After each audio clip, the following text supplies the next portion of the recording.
আজকে বানাবো একটু গরম গরম চিকেন পকোড়া।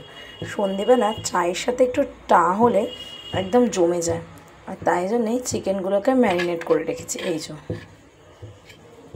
ছোটো ছোটো চাঙ্কস করে, মানে একদম ছোটো ছোটো না, মিডিয়াম সাইজের পিস করে চিকেনগুলোকে কেটে ম্যারিনেট করে রেখেছি। এগুলো পকোড়া হবে। এখানে কিন্তু চিকেন পকোড়াগুলো ভাজা হচ্ছে। এখানে ম্যারিনেট করা চিকেন রয়েছে, আর এখানে পকোড়াগুলো ভাজা চলছে।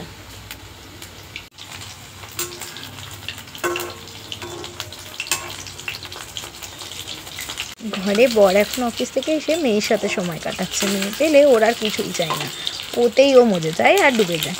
তো যাই হোক, আর মেয়েও কিন্তু বাবাকে পেলে আর কিছু চাই না। তো ওরা দুজন এখন টাইম পাস করছে। আর একে ভাজা হচ্ছে, আর এই যে কটা অলরেডি ভেজে তুলে নিয়েছি, এখনও আরেকটা হবে। চলো বরকে একটা টেস্ট করাই। চলো।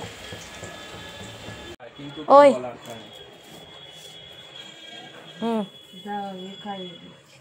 রিভিউ দাও, বলো। দফায় দফায় বেশ অনেক কটাই ভেজে ফেলেছিলাম, আর ভাজতে ভাজতে বেশ অনেকগুলো সাবারও হয়ে গেছিলো সবারই। আর আমার মা একটু গরম গরমই ভালোবাসে যে কোনো কিছু। আমাদের মায়েরা তো আমাদের জন্য কত কিছুই করে, তাই আমিও যখন কোনো কিছু রান্না করি চেষ্টা করি মাকে একটু গরম গরমই দিই। আর কি আর বলো, এইটুকুই তো। চা হচ্ছে, সকালে দুধ চা খাই, রাতে লাল চাই খাবো। গ্লাস রেডি করা, যার যেটা কাপ গ্লাস সেটা রেডি করা, মানে যে যাতে খায় আর কি।